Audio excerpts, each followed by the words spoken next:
Yeah, but they're open. They can be open.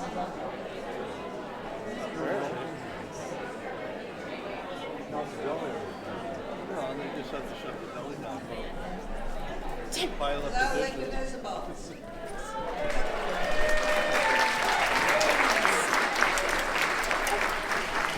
Hello, friends. Hello, neighbors. Hello, curious. Hello, the devoted. Glad to see you all. We're so happy that you came. I'm Marilyn Woodrow. I'm on the leadership team of Indivisible Champlain Islands. And you have to listen to me give the announcements. It's going to work better. Okay. First announcement, unfortunately, we have no water. There was a water main break this morning in North Hero, and the entire south end of the island is out. So there are no bathrooms.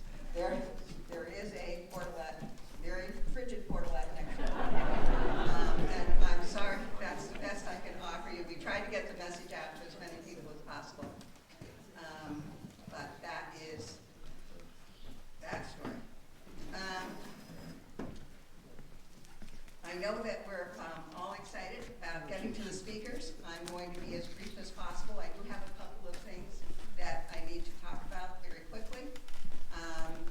The first is that I have people I really need to thank because it's been extraordinary to put on this event. And the first people I have to thank is Governor Howard Dean for being gracious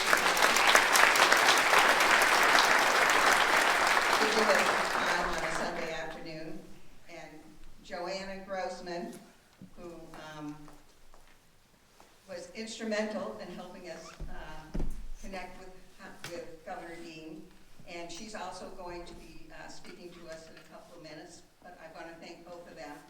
I also need to thank my leadership team. My leadership team, who you can identify most of them with these blue shirts and the white, big white name tags. And they're available to chat with any of you that have questions about Indivisible, that want to buy a t-shirt or other things, that want to help us at the volunteer table, and most importantly, want to help us with the upcoming No Kings 3 event, which is going to be on March 28th. And so we're going to need a lot of help with that. But it takes a lot of work to put on an event like this, and we could not do it without the incredible leadership team that we have, and all of the volunteers who've also come out when we ask for help and work with the leadership team and do all the things necessary to put on an event like this. So thanks to all of them.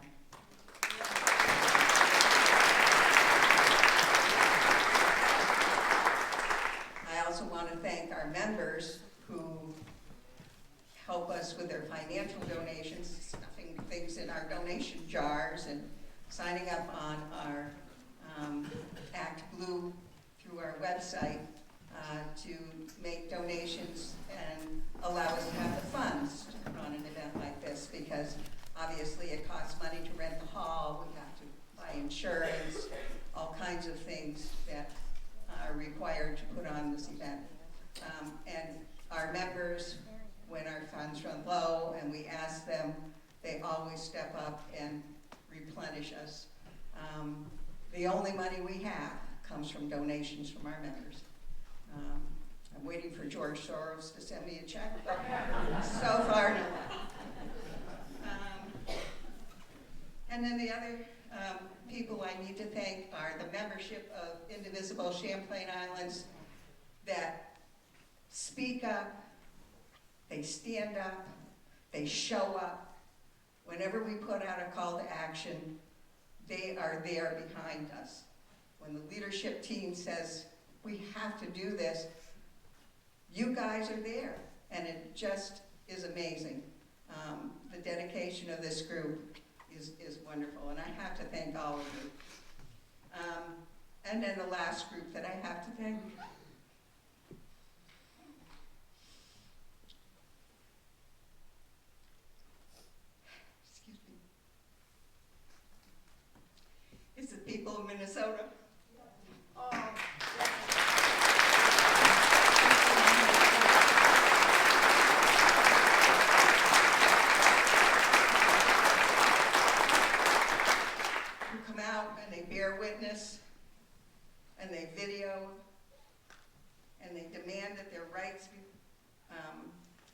not be taken away. They support their neighbors when they're too afraid to come out of their house to get groceries. They show us the path, and we are in awe of them. So thank you to the people of Minnesota.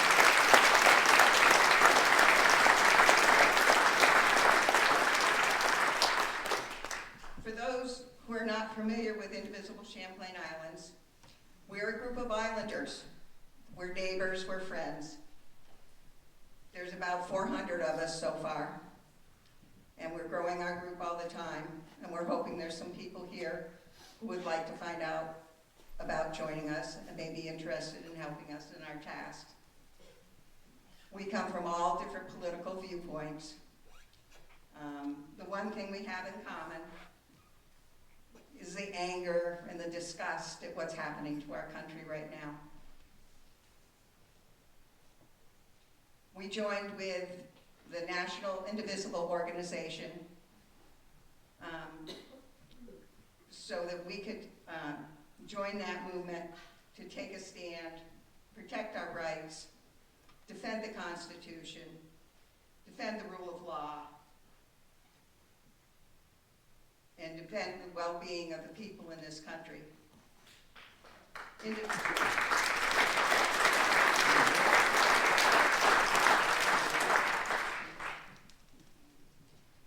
There are about 38 other indivisible groups in Vermont, and there's about, well, at last count, there's probably more now, 2,600 indivisible groups nationwide and worldwide, and there's millions and millions of members.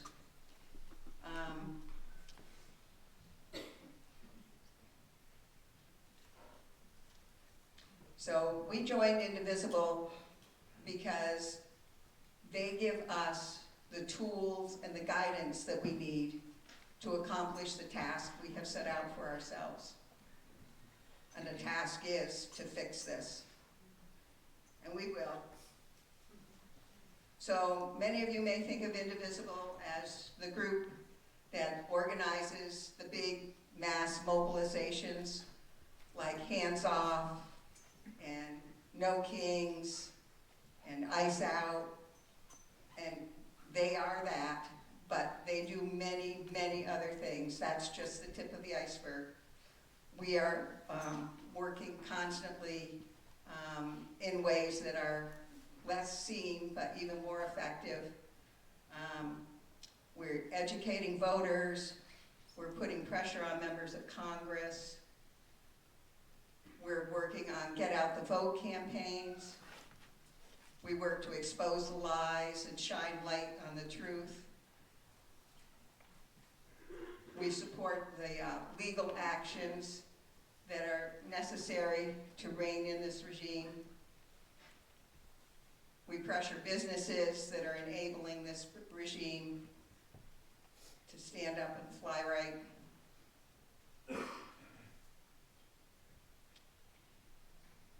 We understand democracy is a gift. It's passed down from one generation to the next. It's a living thing. It requires that we nurture it and defend it, protect it. And if we fail to do that, it will perish. Democracy is always, always in danger. There is always another strong man out there who wants to take it all for himself. Instead of the power coming from the people, he wants it all to come from him. In a democracy, that's not how it works. In a democracy, the power comes from the people. They design the government that they want, they elect the people that they want and tell them what they want them to do, and then those elected officials do it. And when they don't, we fill a room in tiny North here. We go out in the cold in Minnesota.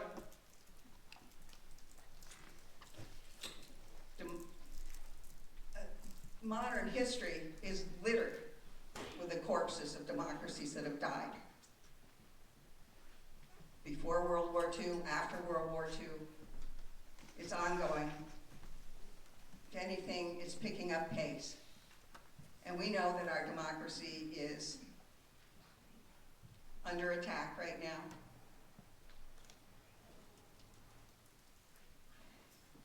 We know that it's time for us to stand up and defend it. So we, here in indivisible Champlain Islands, decided that we intend to pass this precious gift of democracy on to our children. We're going to pass it on to the next generation. But we can't do that if we don't stand up and do the hard work and do what is necessary to protect it and defend it and make this the country that it ought to be, that we know it can be, that works for the people.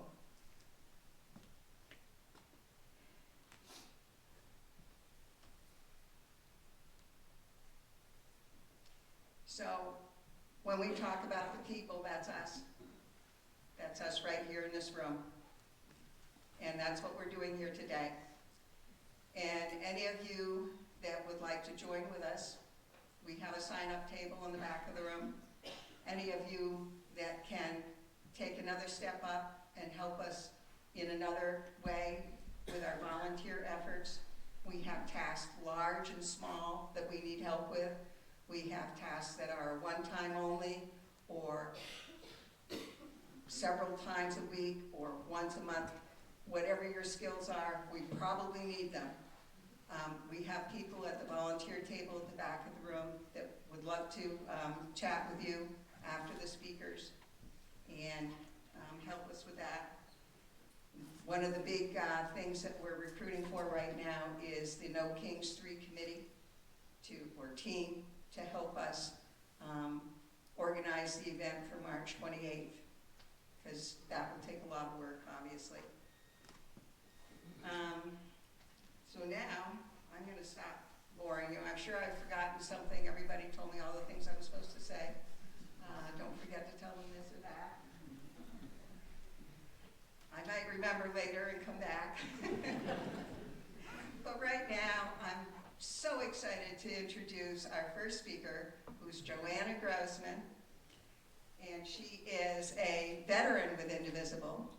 She's also the co-host of our local podcast, There's No A in Creamy.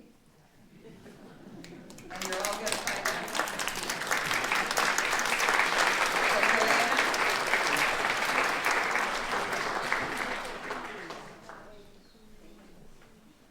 I never get to bring the microphone up.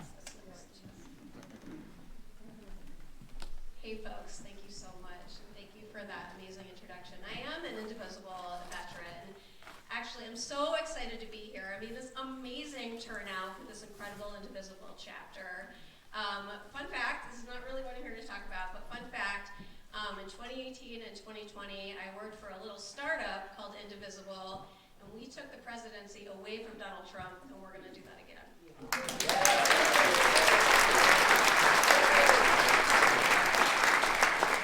Okay, I'm not Howard Dean, I'm the warm-up act, so I'm not going to talk for too long. Some of you might know me. I'm the co-host of a little podcast called There's No A in Creamy, and I'm not here to talk about that either, but I want to tell you a little story about that podcast. And BT Dubs, here's my co-host, former Senator Andy Julo, who I think you guys all know.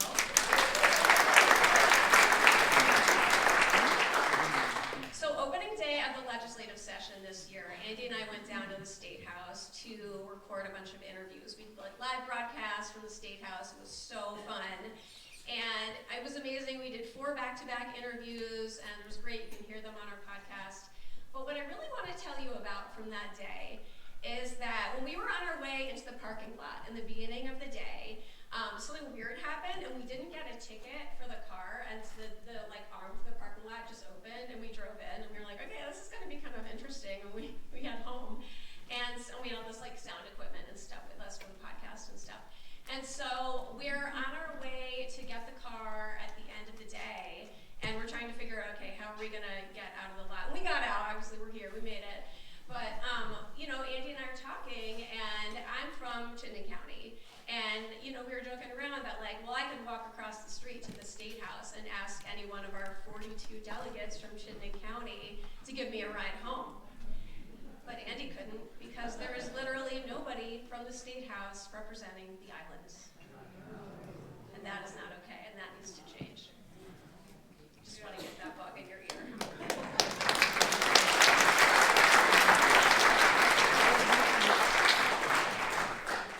Okay, talking about the State Senate is going to make me crabby, so we got to talk about something else. So the real reason that I'm here is because my day job is for Phoenix Books. Has anyone been to Phoenix Books? Thank you for your support. We appreciate that.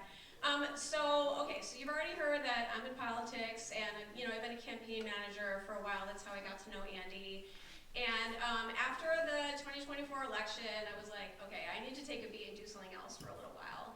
And I called my friends at Phoenix Books, and I was like, can I just get a job as like a bookseller? I need to take a break. And they're like thinking about it and talking about it. And then one Sunday night, they call me in and they say, can you meet with the entire ownership team tomorrow morning? And I was like, sure, okay, let's do that. And I go in and they'd found out that Amazon was planning to build a same-day delivery facility a stone's throw from our Essex store. And that delivery facility has a 70-mile delivery radius. It would have been catastrophic to the retail and small business landscape in Vermont. 70 miles is easily within Burlington, Taft Corners, Essex Experience, a huge 99% of Vermont's businesses are small businesses. I bet a lot of you work at small businesses or own small businesses. You know how important that is to the Vermont economy. And so this Amazon facility that they were planning was a major threat to little businesses like Phoenix. So Phoenix said, we're looking for a campaign manager to fight Amazon. What do you think? And I was like, where do I sign? So that's how I started working for Phoenix Books and helping them fight Amazon. And that's the reason that I'm here to talk to you today. And then I'm going around to all the indivisible chapters and all these other amazing activist organizations around Vermont. In Vermont, we show up, right? We show up for each other, we support each other, and we understand that our strength is our smallness. It's not big multinational corporations pulling. Amazon pulls $500 million a year out of Vermont, and that money never comes back. If you spend money at your local business, at Heroes Welcome, or Kramer & Kin, or Wally's, that money goes to pay for their employees, it goes to pay for the lights, it goes to pay, into property taxes that go into our schools and our roads and all the things that make Vermont Vermont and allow us to fund our values and keep Vermont amazing. And when we spend money on Amazon, that doesn't happen. So that's what I'm here to talk about, is a little about how we fight Amazon. Now, that's not easy to do. And I'm up here, I live in Burlington, right? And I'm coming up here to the islands and telling you guys, oh, Amazon is a big problem. And I totally understand that as we're more remote, you don't have a jillion stores that you can just walk to like me. So I understand that. Change happens small and it's hard. And I just want to name that and own that completely. Okay, so I've told you a little about what happened in Essex. So Phoenix Books calls me in and they say, we need help fighting this facility, right? So like many towns in Vermont, the town of Essex had something called a development review board, and that's where those kinds of developments happen. And so we start calling people up, calling our local businesses, calling Essex residents and saying, hey, this is going on, can you show up? And all of a sudden, we're flooding the development review board meetings with people, with residents, with businesses who are coming and talking to the DRB and saying, hey, this isn't so great for our town, this isn't so great for our community, can you please put a pause on this? And it's hard to be on these committees. Like, these are volunteers. The DRB are just volunteers in their communities that are trying to do good work, and it's really hard. And so we tried to be as respectful as we could and help them understand the challenges it was going to create. And they really did a nice job of being methodical and thoughtful. They read all of our emails and listened to our hours of public comment. And in July, they surprised us and they decided our way and decided to deny Amazon the permit to build in Essex.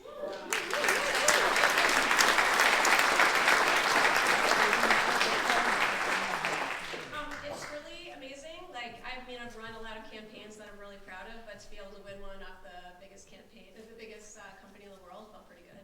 So that was really fun. And then it's funny to be a campaign manager and also be on payroll with an organization and know that I'll have a job the next day too. That was really good. So the very last day that they could appeal, Amazon did appeal. And so now that's in the state environmental court.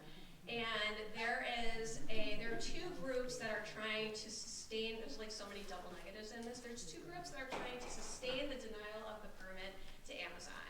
And that is the town of Essex and a little community group called Acres. And they're like just this amazing community group. They feel very passionately about protecting that, the local environment and ecosystem for the town of Essex. And they're working on that, and if you feel motivated to help with this, you can always donate to them. I can get that information to you. And so that's gonna play out, that's gonna take a while to play out.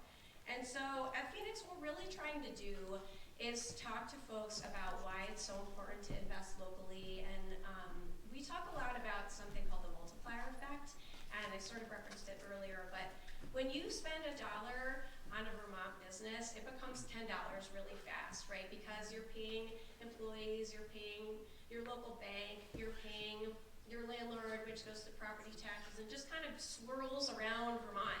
And it's really important. And one of the things that I think about a lot lately is that, so I don't know if you guys know this, but 1/3 of the state budget is federal funds. That's a lot. And right now, a lot of federal funding is at risk. I don't know if you guys have noticed, but I don't think the Trump administration likes Vermont very much. So, you know, that's a concern. Hopefully they change their minds and just get to know us better. But in the meanwhile, you know, a lot of our funding is at risk, and one of the things that we can do to keep money and keep taxable revenue here is to spend our money locally so that we have more money to work with all across the Vermont economy. So we're asking you to consider that and think about that. And one of the things I really like about buying locally is that, you know, we're all thinking about elections and the midterms and local elections and all that stuff, but we have to wait until election day to do something about that. But at Phoenix, we like to say every purchase is a protest. So every time you buy something, your dollars do something. They have impact. And so we're asking you to think about that. You guys probably all already do think about that, but if you don't, think about it a little more. And that's kind of what I'm here to talk about. That's my spiel. I think you guys probably already know this, but if you need like a few extra reasons to avoid Amazon, I got this for you. So in case you didn't know this, they are horrible, you know, exploiters of workers. That's a really big problem.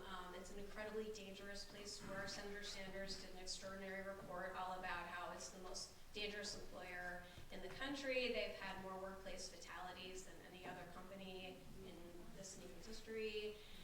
Actually, it's January, sorry, a year ago, one warehouse in Quebec unionized, and so they closed all 7 warehouses, putting tens of thousands of people out of work, just like that. That's how they roll. A few months ago, New York Times did a report showing that Amazon is actively working to replace 75% of their workforce with robots. And I wasn't sure I believed it when I first read it. I thought that's crazy. And then I saw a video, and some of these warehouses really are run by robots. So it's not as if they're doing anyone any favors. And I think the biggest thing that I want you to know about and take home, if you weren't already aware of it, is that Amazon is a really active collaborator with ICE. And that's scary. They provide a lot of software and other supports to ICE. And if they had a big footprint here in Vermont, that would be exposing our marginalized communities to even more risk. So that's my spiel. I'm happy to take any questions on that campaign. But my guess is you guys all really will. Oh, yeah, sure. So if Amazon is doing $500 million in Vermont, why the hell don't we tax it? Why don't we put a state tax on every purchase of Amazon, and if it's 5%, that'd be $25 million. Yeah. So why don't we push for our legislature to say, if you buy from Amazon, go ahead, but you're gonna pay 5% more. Yeah, I'm working on that.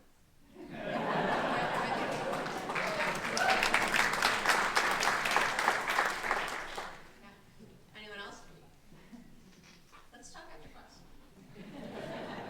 Oh my God. So I should tell you guys a little bit more. So, party foul. Okay. So I'm here with one of my favorite humans in the world, former Governor Howard Dean. He is amazing. So in addition to all the other crazy things that I've done, I used to be the chair of Chittenden County Democrats, And as I told you guys, I've run a million campaigns. I think I said that. And along that journey, one day I got a call from Howard Dean. Well, I missed the call. It went to my voicemail. And I remember my first thought was thinking I'd gotten in trouble. Like, I was like, why is Howard Dean calling me? I must have done something bad. And through that campaign cycle, you know, we got to know each other a little better, and Howard has just been an incredible friend and supporter, and he's just, I think it's so inspiring to me that someone with his stature is still so involved in Vermont politics and local politics, and he's showing up at local Indivisibles. And I just feel like we're so fortunate to have him and know him. In addition to all his other incredible things, he's revolutionized this country's conversation about healthcare policy, which has never been more important than right now. So,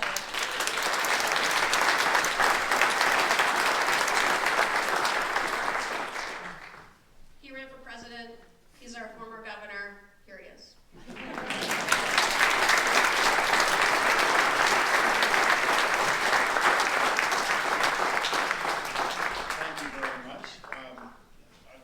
Don't do much of this. I was told I was giving a 25-minute speech. I'm definitely not. Mostly I want to hear from you. I do have a couple of fun facts. One is that Indivisible actually came out of my campaign. There were a bunch of grassroots groups. Run for Something was another one. Meetups. And that was all started, not that I was so smart, because 20-year-olds thought my campaign was great, and they were the ones that started all this. And so I was shocked when I walked into the room. I expected there to be 20 people. It's got to be at least 100. So thank you very much for coming, because you're going to be the key to winning the next election. And I'm going to explain a little bit about that. But I definitely am not going to talk for 25 minutes, because I'm much more interested in what you have to say. I do, and if there's any other candidates in the room, they should let me know. But on the way in, I ran into Tim Ash. Tim Ash is running for auditor, and he's my candidate for auditor. So Tim, wherever you are, would you stand up? The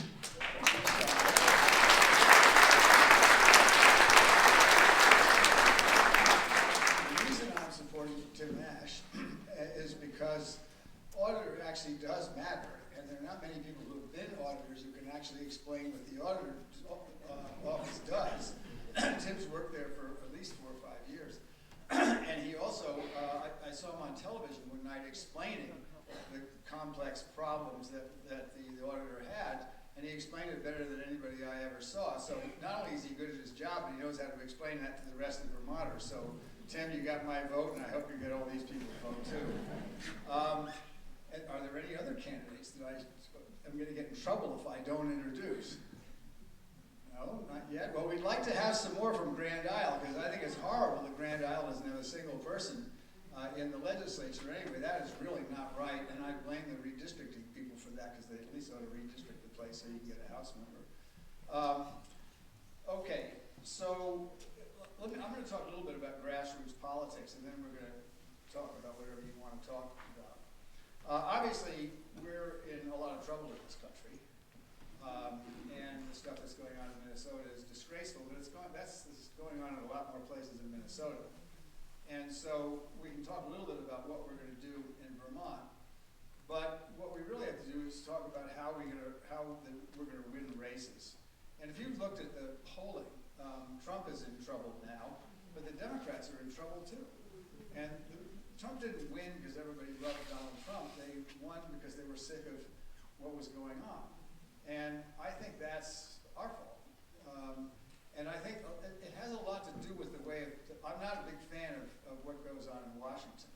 I always say that Washington is basically middle school on steroids. They're smart, they work hard, and it's all about them all the time, and it can't be. And the reason I think that we got into trouble is because they're so isolated in Washington that they really don't know how to talk to people. And I get asked about grassroots politics all the time, because we had a really good grassroots campaign. And so I'm going to tell you, because you're really the key to winning the election in Vermont. You've got to get out there, and you've got to knock on people's doors and talk to them. They're your neighbors, and this is what we do in Vermont. But I get asked to talk a lot about grassroots politics. You do not go to the door and tell them what you're going to do. You go to the door, and your first question is, tell me about yourself and what you think is important. There's so many people in politics who think that the way to get out there is to have a great message. I was on a call with a great guy who's running for Secretary of State in Ohio against probably the most corrupt Secretary of State in the country.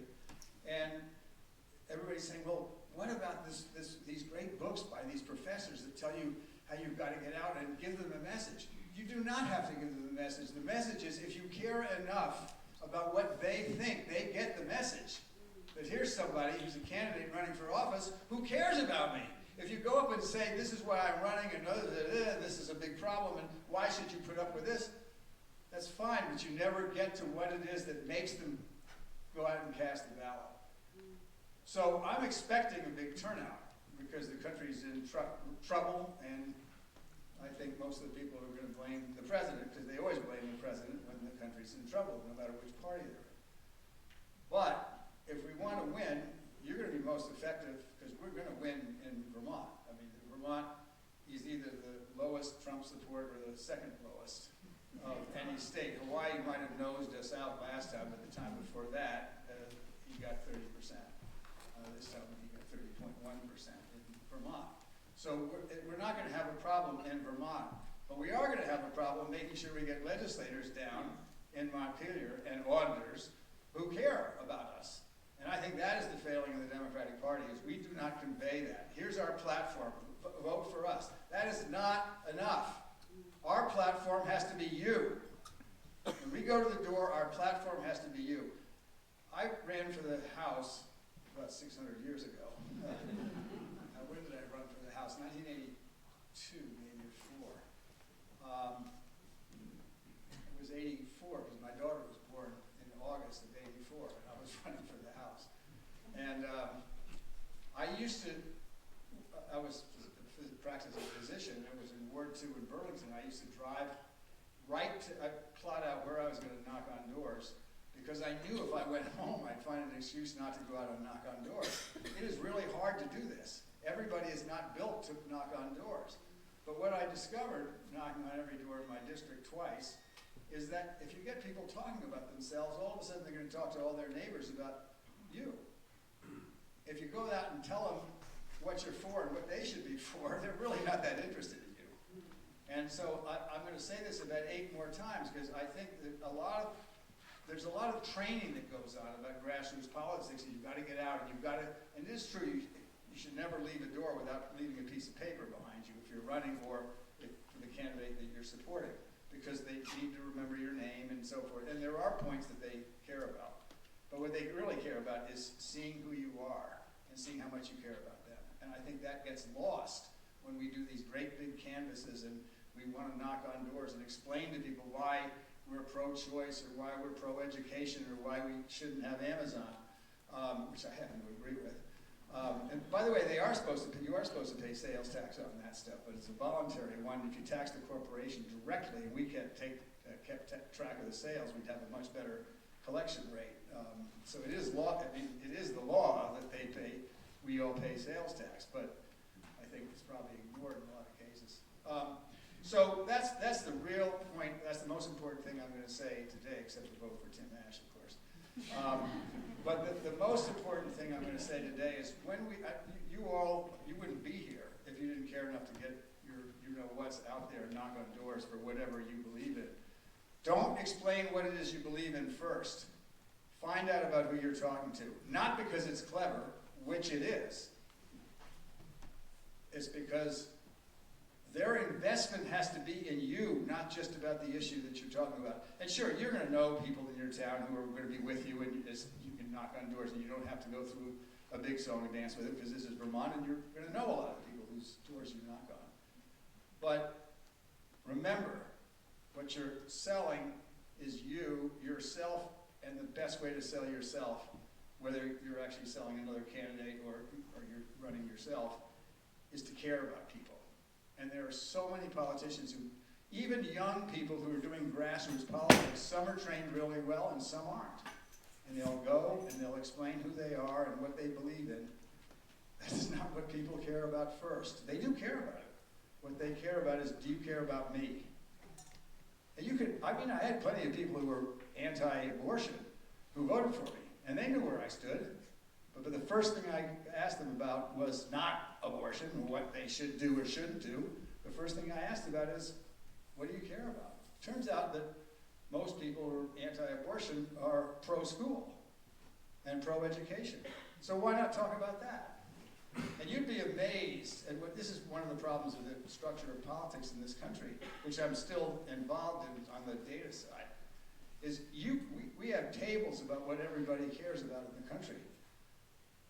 But those tables don't rank where they care about them. There was a guy who was running for the Senate in Georgia, who was a terrific person who's now in the Senate. And he wanted to send out a last-minute letter to Republican-leaning white women in the suburbs of Atlanta who often will vote for a Democrat.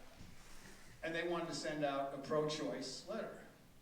And we have a database, which probably includes everybody in this room, and it said that the pro-choice, it said that white Republican-leaning women in the suburbs in Atlanta were mostly pro-choice, but the issue that they really cared about was public education. So why would you spend all that money sending out a pro-choice piece of letter if what they really cared about, and we knew that because the teachers had done a door knocking 2 months ago, and that's the data we got. So we've got the data. What we've got to do is to talk to people about how to convince your neighbors that they need to get out and do something. Now, the headlines in Vermont have helped us a lot because I don't think this is a liberal state, actually. I think it's a fair state. I think because we know our neighbors, I don't think there's anybody in this room who doesn't know somebody who disagrees with us on a whole bunch of issues that we care about. But it's the personal connection with those people that drives them to make their decisions, for the most part. And there are doctrinaire people who only vote for guns or against guns, or only vote for whatever the topic is. But there are a lot of people who know their neighbors. So I'll give you an example. If your daughter, who's an adult, decides that she's going to run for the House, and I hope some of your daughters will, because we need candidates from Grand Isle, and I'm trying to get some candidates who represent Grand Isle, because I think it's outrageous that the legislature doesn't have anybody from Grand Isle in the whole place. Your daughter knocks on your neighbor's door, who's 65 and their kids grew up together, and says, I'm running for the legislature, what can I do to be helpful? You're probably going to get that vote no matter what they say.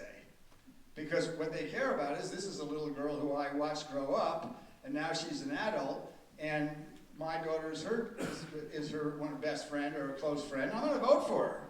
I don't really give a damn what the hell they think about guns or all these other things. I know this person and I trust them as a human being. And that's where we fall down when we get involved in all this business about algorithms and polling and files. And I am on the chairman of a board of a big company that does all the files for the whole country. Not because I know anything about files or tech, I absolutely don't. I'm just the only person they could find that could get along with all the Democrats who hate each other in Washington. So I'm on the board of all this stuff, and it's very helpful information. But what you don't learn by looking at the information is, what are your networks? And we all have them, and especially at a state like this. So that's the main part of my message. I'm tempted to shut up now because I want you to sort of talk, but I know the first 6 things we're going to hear about is what's going on in Minnesota.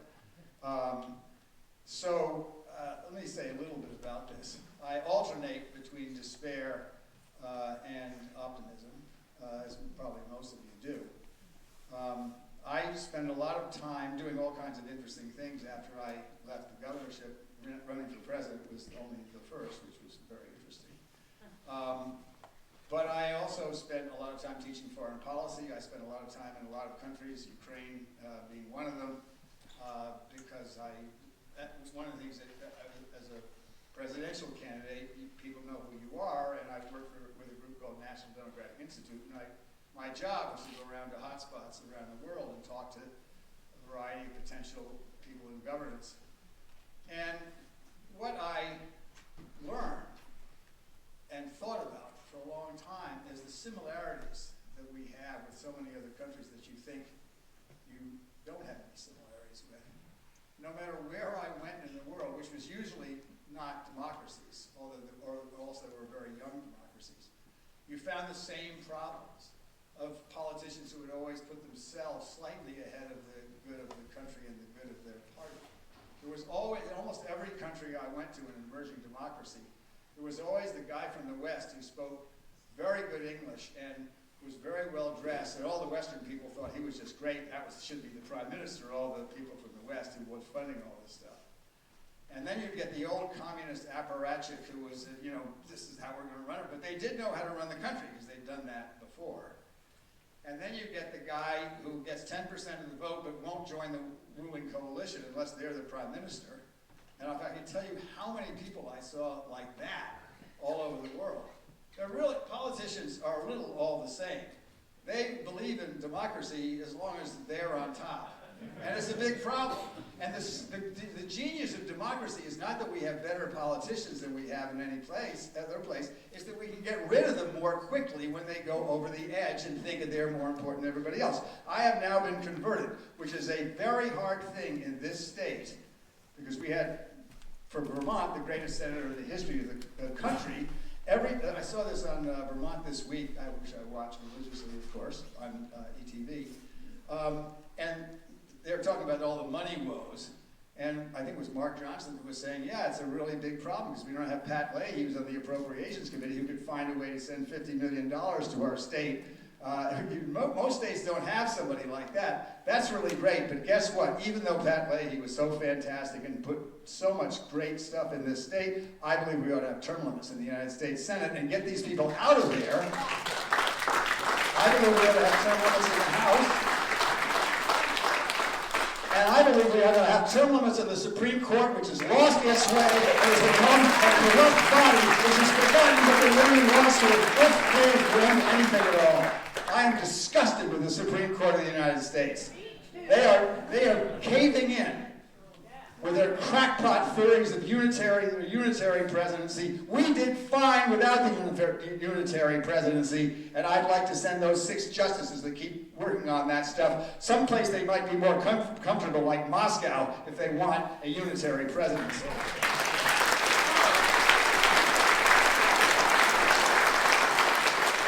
Truth is, the court system does work pretty well. It's just been made captive by billionaires in the Federalist Society who put crackpots in front of the United States Senate who do the bidding of the right-wing Republican billionaires instead of the American people.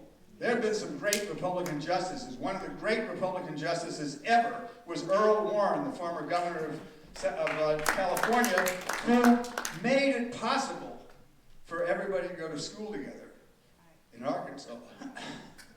Why am I doing this? It's contagious. Let me tell you how great it is to be 77 years old. I never believed this. But my father once said this to me after the battles between father and son were sort of slowing down a little. I was probably 25, and he was probably, 65 or something like that, 55 maybe. And he said, I still have an advantage over you. And I said the equivalent, oh yeah, what? But I didn't say it like that. And he said, I can look forward as well, I can look backwards as well as forwards. And I thought, yeah, more bullshit from Pops, Now I know what he was talking about. When I was in college in 1967, I had 2 black roommates. They had never been to school with a white person, and I had never been to school with a black person. I was in an Ivy League college. There were no women who were allowed to be in that college.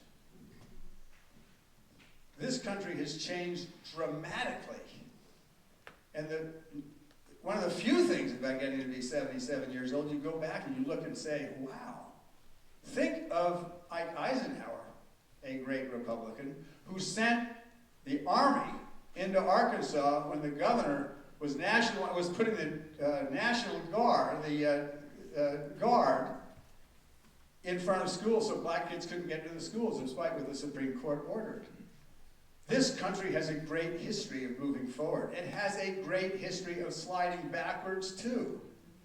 But in the end, we have managed to move forward from that because probably none of you are old enough to remember this. Maybe some of you are. The Red Scares in the 50s, where people were put in jail because it was suspected they might have once talked to a communist, or they might have read something that was written by somebody who somebody in Congress thought was a communist. Those were terrifying times. So it does help to be old when you look back at the history of the terrifying times we've been in before and that we've overcome.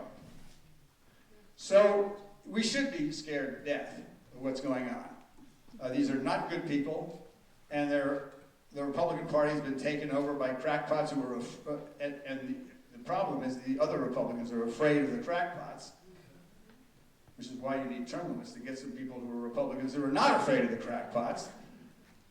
It's so interesting. Tom Tillis from North Carolina is a Republican. He has essentially liberated himself by saying he's not going to run. Now, I don't agree with Republicans a lot, but the guy's standing up and doing the right thing.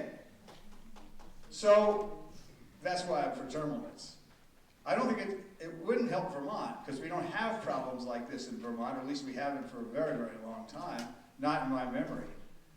But it would help in a lot of the places where evil and fear overcomes the willingness to stand up for what's right. Now, we can talk about this all day. I'm an optimist about what's going to happen. These are dark times. I mean, two unarmed people, essentially, if anybody here is a Second Amendment fan, one was actually legally armed, but his gun was taken away from him before he was assassinated with 10 shots in the back. Unarmed people are getting killed by our armed forces at the orders of a corrupt, corpulent president. And, you know, this is dark times. We have been in dark times before. I was in college when the Kent State kids were murdered by the National Guard, unarmed. I mean, we have been here before. We have overcome before, and I think we're going to overcome again, but we're not going to overcome simply by coming to the meetings, although the brownie I had back was absolutely sensational, so I do not want to give up the meetings. And thank whoever made the brownies and all the other stuff. But we have been here before. And we will not get out of here unless every single one of us wants to do something about it. And coming to a meeting is not enough. We have to get out in the street. We have to knock on doors. We have to talk about first listening to what people are interested in. We have to make our government work. And we can go to other states. When my mother was 80, she thought Barack Obama, she was a Republican, she thought Barack Obama was the greatest thing, and so she got on a bus and went to Akron, Ohio, and knocked on project people's doors to get out to vote for Barack Obama. Well, maybe we don't do all our work here. Maybe some of us get on the road and go someplace else. There's plenty of this stuff going on. I also take heart because I look at the poll numbers. Last number I saw, Trump was at 37% positivity. Last number I saw, 59% of the American people disapproved of what he was doing on immigration issues. Now, immigration was his strongest issue during the campaign. I think we screwed up on immigration. I believe in a very much multicultural society. I do, because it worked for me, and I learned a lot when I was a freshman at Yale, and I suddenly had two guys in my room who had never been to school with a white person before. I knew nothing about black people. That's how you make a stronger country, is by getting us all to live and work together. I believe in that. But I also believe that we have to do something about that. We have to go out and talk to people who don't look like us. And when we talk to people who don't look like us, we don't talk at them. We listen first to find out what it is that they really care about. And it's not easy, because after a lot of years of not getting along so well with people who aren't like us, they're not suddenly going to say, oh, here's this nice white lady coming to my office, and I'm sure they'll understand everything I'm talking about. It doesn't quite work like that. There's a lot to be overcome. But the success of the country overall, despite the rhetoric you see, especially from younger people, the success is enormous. There are more successes than there are failures. But we have to keep our energy level up. We cannot allow ourselves to despair. We have to fight back and never take no for an answer. Thank you.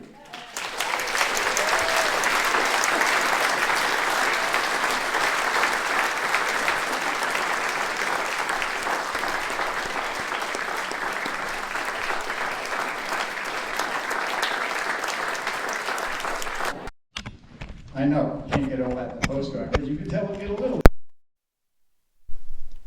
Let's go all the way in the back. Yeah, hi.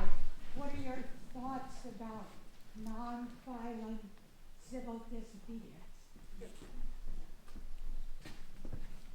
My thoughts about nonviolent civil disobedience are you better do it because it works every time.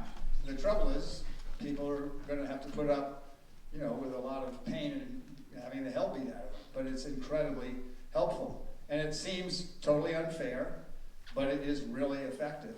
In some ways, even though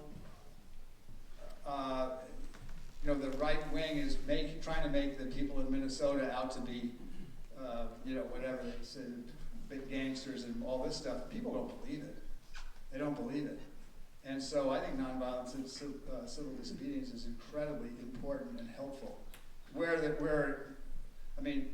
In Vermont, it's hard because, 70% of us aren't in favor of what we are having now in Washington. So you may have to go do that in another state. But I think India is free, which was run by the Brits for years, half a world away, is free today because of nonviolent civil disobedience. And actually South Africa is also free today because of nonviolent civil disobedience. In many ways, nonviolent civil disobedience is more effective than violence in this way. Violence has overturned unpopular governments. The problem is that the people who practice violence then have become a lot like the people they just kicked out, which is exactly what happened in Iran. They had a horrible dictator who'd been there for a long time, the Shah, and when he was kicked out by a bunch of violent thugs who dressed up their government in a religious perspective, there was a lot of enthusiasm at first to get rid of the Shah, but now they're just as badly behaved and the economy is even worse when the Shah was there. Putin is a perfect example of this. So the problem with violent civil disobedience is not just that it's violence and most of us don't think that's a good thing. It's also that violence begets violence even if you win. And so you don't really get to make the changes that you need to make. The harder thing to do is to this is one of the reasons I'm for term limits, get people into office who will practice what they said they would. And it happens enough times that they don't, so it's nice to have the backup of a constitution that says no, only 2 terms. And now, look, they put that in for Roosevelt, because the Republicans didn't like Roosevelt. I happen to think Roosevelt was one of the 3 great presidents in the history of the United States. But had Roosevelt stayed, who knows what would have happened. And I think today we're probably mighty glad those Republicans put that amendment in the Constitution. Yes, and then yes. And then all the way in the back.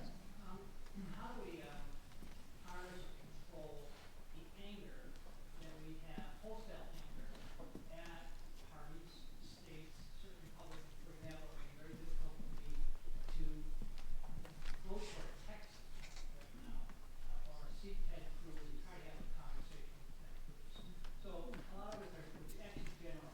You're from Texas, you must have voted for Trump. Just like, oh, I'm from Vermont, you must have voted. And it's wholesale, and it's anger, and it's not healthy. And I don't want to hate politicians, I don't want to hate anybody, but when I see this, and I talk to my kid, and I'm trying not to pass it on, it's very difficult to control that emotion when we got a bunch of really knuckleheads that really don't care about it. So I'll be a little flippant. This same thing is going on in Canada. There's a guy in Alberta who basically wants to secede. I say, hallelujah, could New England join Canada? Not such a bad idea. The new MAGA means make America go away. Yeah, right. Well, I have lots of stories about that because I spent a lot of time in Canada, so I'm not going to tell you what they are. Some of them have bad language in them. No, I mean, it is very hard. I see that stuff all the time. We have to do kumbaya. I think if you don't think you're going to be able to do a kumbaya conversation, you shouldn't have one, because it's going to degenerate in a big hurry, and that's not going to help. Look, I don't think I can condemn you, because I can't condemn myself, for for not, I mean, I'm rooting against the New England Patriots because Tom Brady and the owner went down and kissed Trump's you-know-what at the election. I ain't voting for anybody who did that. I don't care if it's the New England Patriots. So rah-rah Seahawks. So, I mean, I got your disease, buddy. So, maybe I shouldn't have brought that up here in this room, buddy. So, I mean, we're all susceptible to this stuff, especially when it gets really bad and really out of hand. I should say I'm a former, I do think Tom Brady was the greatest quarterback in the history of the NFL. I do think that, but I ain't rooting for them. So let me just be a little bit serious. I don't think you can have a conversation unless you're in the mood to have a conversation. I sat down in an airplane once for a very long flight, and this guy who turned out to be a Texan, a big oil Texan, turned to me and said, have you been saved? And I said, he said, you have to have faith. And I'm thinking, oh my God, I'm going to be going 8 hours across the Pacific Atlantic Ocean with all this. And I said, faith isn't enough.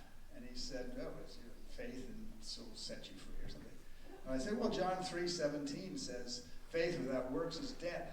That was the end of the conversation. And it does. So, I don't recommend having conversations where you go in angry. It doesn't work. Sometimes you can start to have conversations with people about their kids, or, if you're both dentists, you can have conversations about that. There is common ground. I don't think it's our obligation to find common ground. I think it's our obligation to build a decent country. And for people who are not interested in that, I think they can take a seat someplace else, because I ain't talking to them.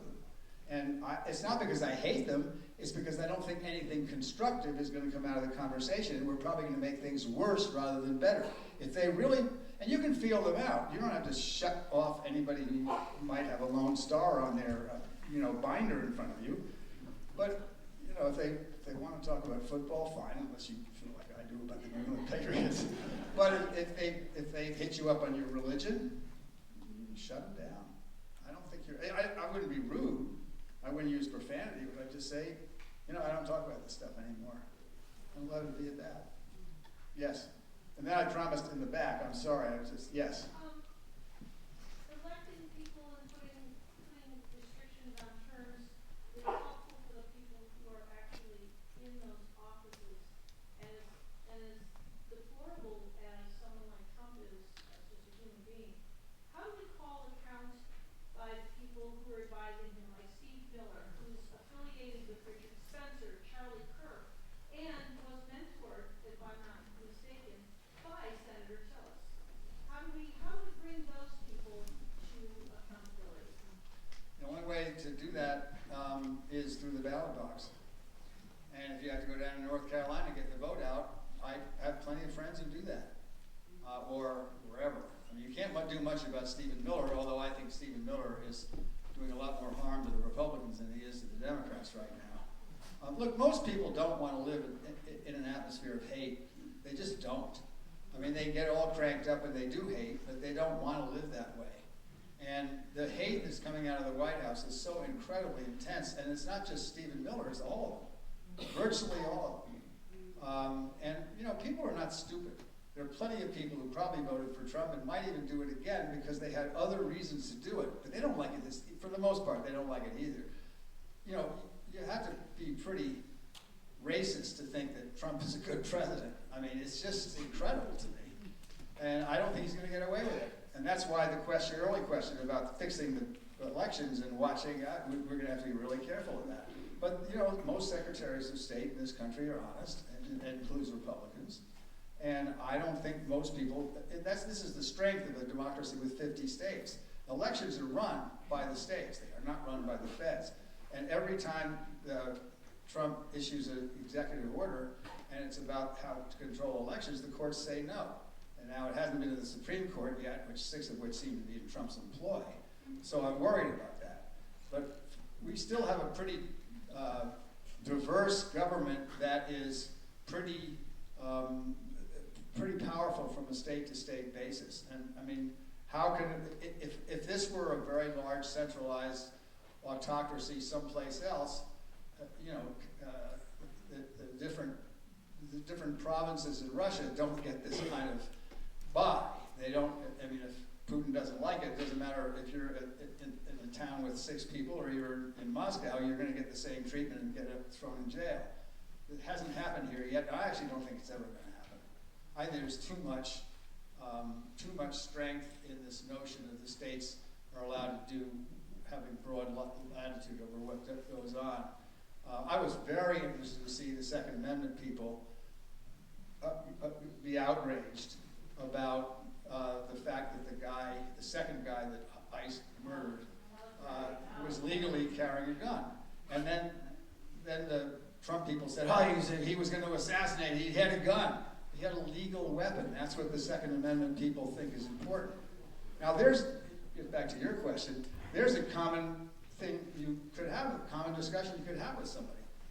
And say, well, I happen to be a Second Amendment guy, what about you? Well, what did you think about this? I mean, I'm not advocating that we build bridges in airplane seats, especially when you have 6-hour flight ahead of you. But there are things we have in common with people who supported Trump. There are a lot of people who supported Trump that I don't blame them for it, because they were desperate economically. This brings me to a very interesting thing that I've been doing a lot of thinking about, and I think it's true. There's a huge problem with young men in this country. And the reason is that women have done a whole lot better. They've essentially gotten to the end of the 400 million year of automatic male privilege. And now, I mean, I couldn't believe this. I first started thinking about this about a year and a half ago when UVM announced its incoming freshman class, which they do every year. It was 57% women and 43% men. And I went, wow. That means in high school, girls are doing much better than boys. And that's reflected in college admissions.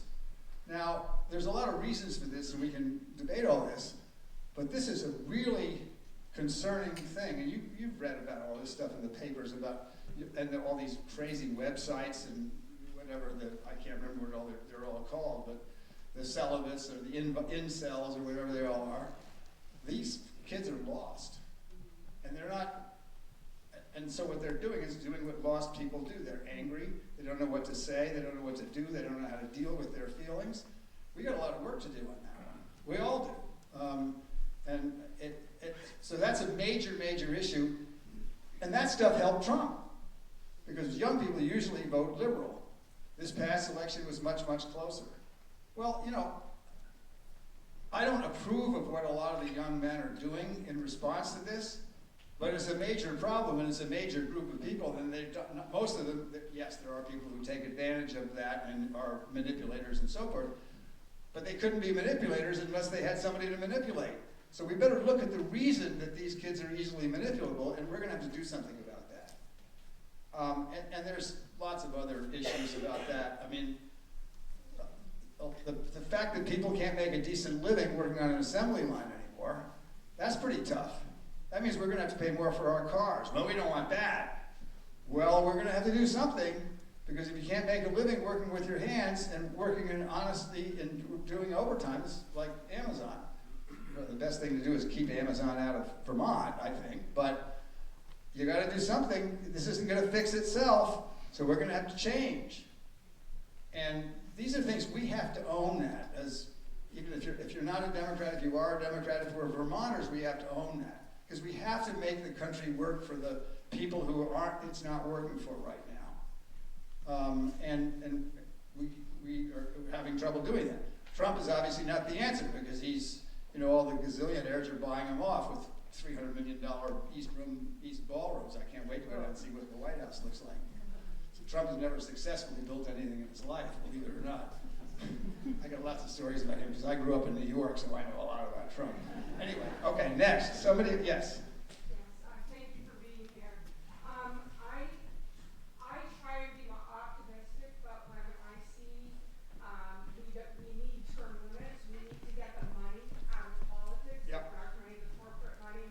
We also, besides that, we need to think about gerrymandering, and I just don't feel hopeful about people enriching themselves when they're in politics with the stock market or selling things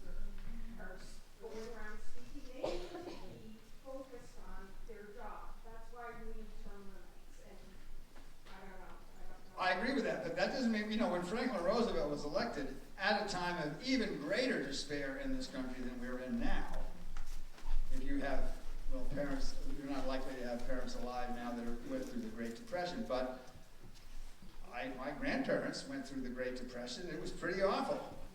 And in some ways, we're at a crisis point again. And there was huge reform. And when Franklin Roosevelt took the presidency, he threatened, the court was a very conservative court, and they wouldn't let any of his New Deal's reforms through. And so he just said, fine, I'm going to pack the court. Well, if we get a Democratic president, a Democratic House and Senate, we may have to do that. What happened with Roosevelt is the court gave in. Look, the court is a political body. Sometimes it's more political than others. You get people like Earl Warren, who had a sense of putting the country ahead of himself as a Republican. You'll get people like that. But most of the time, the courts are essentially politicians. And our Supreme Court certainly is hired by politicians. Getting the money out of politics, this Supreme Court did that with the Citizens United decision. Before that, you weren't allowed to make huge contributions and hide them by putting up ads, supposedly by some outside people that were getting hundreds of millions of dollars. So that can change. It's not going to change now, but with a big change in the election, it will. And I think we're absolutely right to be concerned about the voting. That's why we have to shore up secretaries of state all over the country.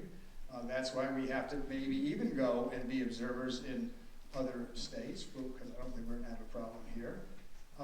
We have to contribute to this in some way, but we have been here before. I mean, the amount of violence put forward by the government, nobody in this room is old enough to remember the strikes in the 1920s, where the National Guard was brought in to shoot coal miners so they couldn't go out and protest for more wages. And there was a lot of that that went on. Or private security forces that were hired by the owners of the businesses who shot up their workforces to stop them from going on strike. Read the history of the labor movement in this country. Right now, labor people in unions are doing pretty well. But to get to those unions, there are a lot of lives lost. And I'm not asking anybody to sign up to lose their life, but we have been here before. We're not going to get out of here by saying we've been here before and so we'll get out of this. But we can get out of this by saying we've been here before and we're going to set a course of action, which is why I like Indivisible, no matter what the course is, and we're going to work with other groups around the country to make sure this stops. And then when we get new people in there, we're going to make sure they don't backslide again. I mean, Joe McCarthy, some of you, your parents, some of you were little when Joe McCarthy was terrorizing people and people were losing their jobs and their livelihood because Joe McCarthy pointed at you and said you're a communist with no evidence whatsoever. I mean, read the history of this country. We have been here before. And what you can't lose is the determination to fight, because that's why we won in the past. Yes, and I keep being, not being, okay, the blue shirt in the back, because I've totally abdicated my role as a fair person, whatever. Yes. Thank you. Since we happen to have 3 Democrats in Washington, and probably are likely to continue with that, at least in the short term, based on Vermont history, can you suggest anything to those of us who might communicate to those 3 people or to them directly, given your experience with the National Democratic Party and the current state of politics, is there going to be a platform? Are there some candidate potentials who are going to talk the way they need to convey? Well, I was never worried about our delegation. I pretty much agree with everything our Congress people do. I mean, how could you?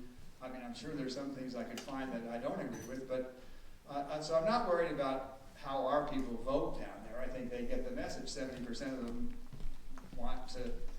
70% of us want certain things done, and I'm sure there's some differences of opinion, which is fine.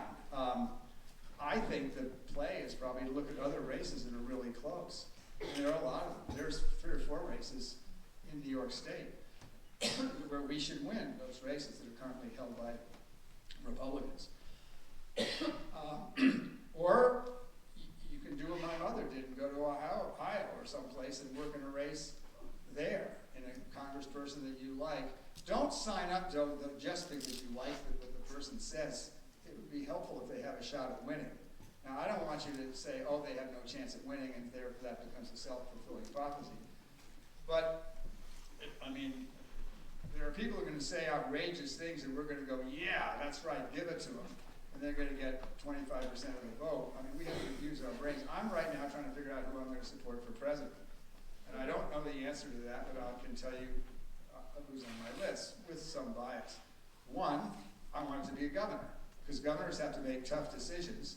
And I don't want anybody trying to say 6 things out of their mouth at the same time, depending on who their audience is. 2, it has to be somebody who's been tough in the past and who's willing to make tough decisions. Which doesn't mean I don't like anybody from Congress. I actually, although this person is significantly to my left, I like AOC because she says it the way it is. I don't agree with everything she says, but at least I know that I'm not going to get a lot of BS that's been sculpted by some inside the Beltway consultant for a lot of money who doesn't, everybody I get asked for advice all the time from candidates. The first thing I say is do not hire anybody from inside the Beltway. Well, you have somebody like James Carville, who did a terrific job in 1992 getting Bill Clinton elected. What the hell is he doing giving people political advice when our generation is way over the hill and you've got to appeal to 25 and 30-year-olds? I thought Zoran Mondani was a great win for us, not because I'm suddenly a democratic socialist, because it was 25 and 35-year-olds that put him in office. And if we can't start appealing to them, we're not going to win.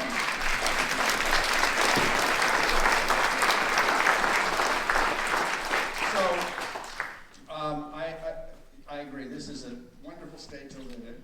And I think it's not a wonderful state because we all vote 70% for Democrats. It's a wonderful state because we care about each other and we pay attention to each other. And we usually don't let this kind of atmosphere that's nationally affect our personal politics. And I think that's great. We're a small community. But the rest of the country isn't such a small community, and I think we're going to have to figure out where we want to put our time and to a certain extent our money, and then pick candidates and stick behind them and insist that they meet the basic, one of the reasons I'm not particularly crazy about all the people most of the people in Washington is they try to tell every candidate what they want to hear before they even ask me what I care about. It's a big problem with Washington. Middle schoolers don't ask you what you care about. They're trying to decide what their identity is. Well, fine, but I'd rather have somebody who knows who they are. I mean, I don't agree with Bernie on anything, but he sure has made very clear what he thinks. At least you know what you're getting. There's a lot to be said for that. Yes, you've been very patient as I've skewed all over the room. Yeah, yes. Okay, Governor Dean, you were governor when I started 25 years ago, when I started my career in the state government at 116 State Street, the agency of Ag. And I also was there when you, on Church Street, when you announced your candidacy for president. Beautiful, warm, sunny day. And when you talked about your mother, your mother got on a bus and went to Ohio. You just brought back that memory. I got on a bus in Burlington and went to New Hampshire and knocked on doors. And I got this nifty scarf that said Dean on it, running for 2004. So, and it was effective. It was, because that's the first primary in the state. You were chair of the Democratic Party. I remember, which helped get Obama elected. But I believe your motto was, we need to be active in every state. Right, 50-state strategy, yes. Right down to the representatives and Right. the Senate of... Everybody in Washington thought that was ridiculous, so I didn't give them 5 cents. I put it all into the states, and we took back the House, the Senate, and the presidency. Right, You have to be willing to say no to the people in Washington. right. And then Scott Galloway is a podcaster. We talked about young males in trouble. He's a New York City, New York University professor, but he's also was a financial person and has a a lot of money. And he is extremely knowledgeable and effective and is verbalizing exactly what you're saying about the young males that they're in trouble. And we need to pay attention to them. And the other is a gentleman from Texas was talking about Texas. I mean, gentleman who spoke about Texas, you must have heard about James Tallarico. Yes. I am a big James Tallarico fan because when he talks with people, he listens and he's spiritual, but yet he recognizes there's a room full of different religions and totally respectful of that. And he's running for the U.S. Senate seat out of Texas, and he's getting traction, right? He is, actually, I think we could, if the Attorney General, who's a right-wing crackpot, but a very effective politician, if he wins that race and knocks that corner out, I think we could win a seat in Texas. And Tallarico, I think, could do that. Yeah, yeah. And let me see what else is on my list. And I guess that, yeah. And you're right, I think we need to have representation in Grand Isle County. Good, you're signed up. We'll get you signed up.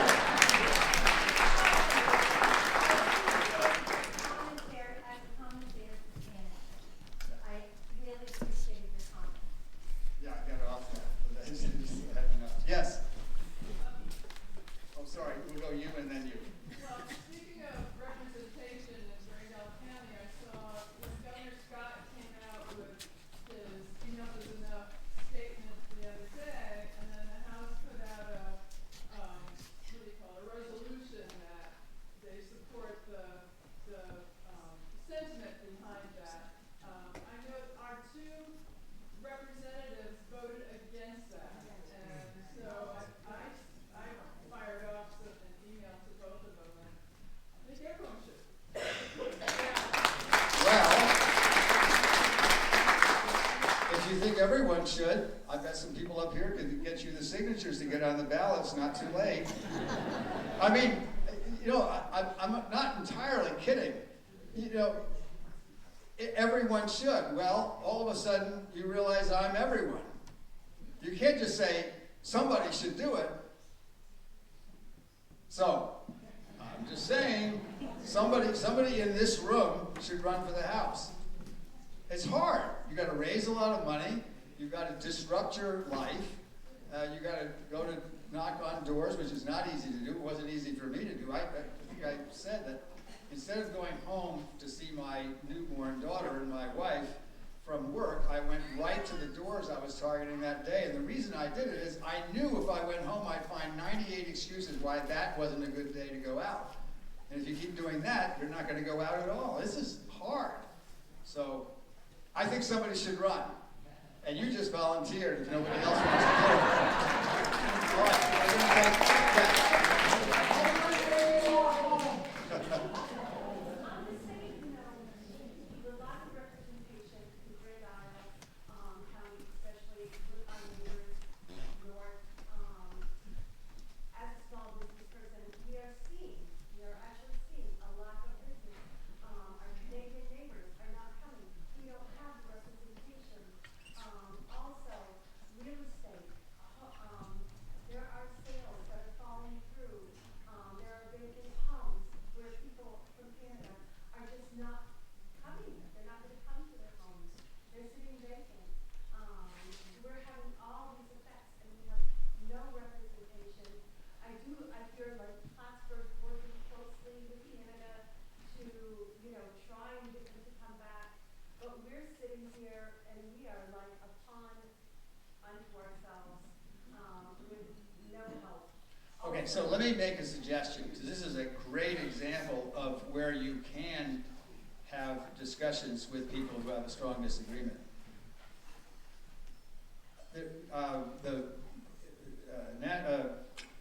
VPR, Vermont Public Radio, has actually had a couple of shows with a Canadian person and our person, and they take calls from people on both sides of the. And it turns out that when you listen to these programs, which I do, because it's really, I think the Canadian problem is a huge problem, which of course is really an American problem. But if I were Canadian, you already know, I told you what I was going to do about the Patriots, so I'd do the same thing about the Americans. I would be furious.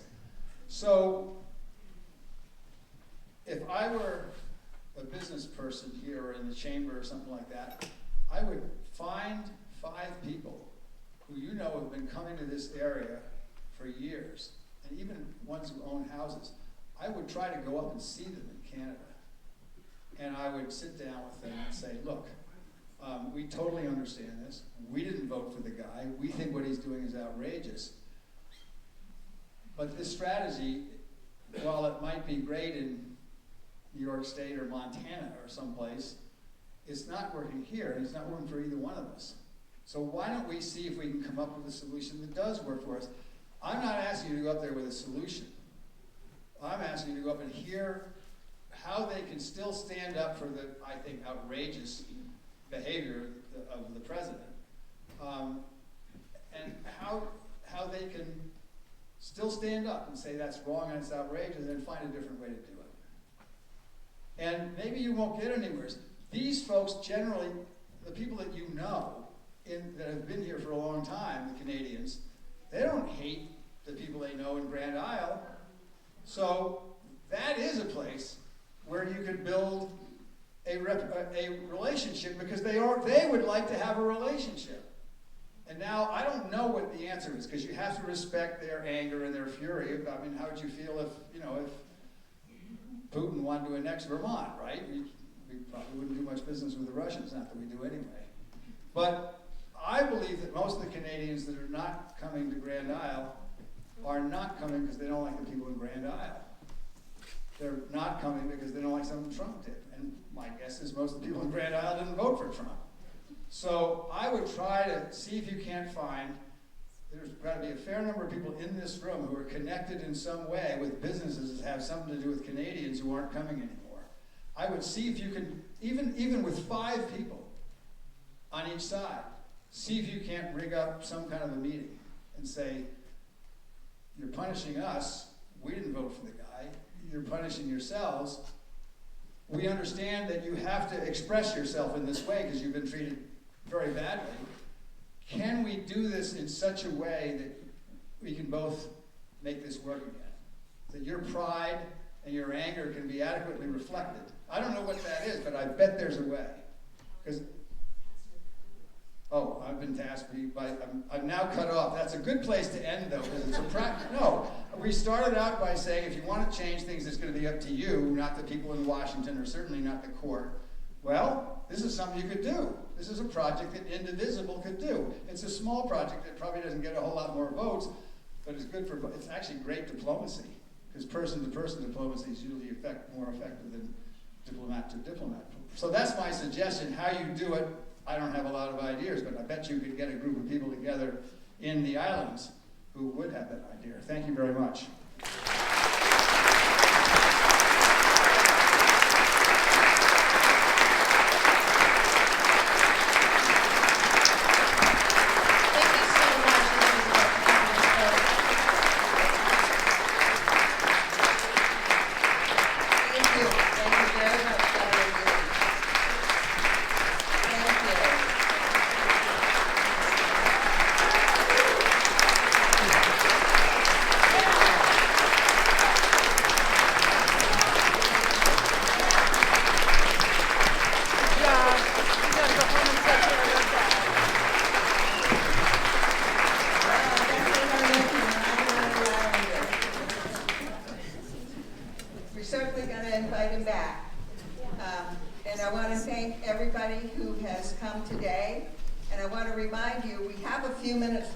In this program. It's not quite 4 o'clock yet, and the Indivisible leadership team is in the back, and they'd very, very much like to talk to any of you who would like to step up to another level of engagement with Indivisible, look for some new tasks that you can take on.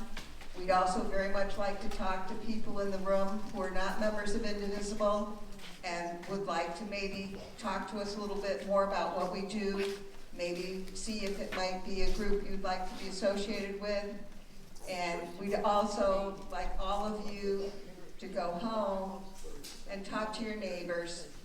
And as Governor Dean said, listen to your neighbors, because they have a lot to say, whichever way they may feel There are a lot of things that are important to them, and it's been my experience that 9 times out of 10, they're the very same things that are important to you. They've just been told that they are on the other side of the fence. Everybody wants security for their children. Everybody wants prosperity. Everybody wants these things. So go, have coffee with your neighbor, listen to what they say. You never know, they may be joining Indivisible later this summer. Thank you all for coming. Thank you all for being part of this organization. And we will see you soon. And remember, No Kings 3, March 28th. We need your help. Thank you.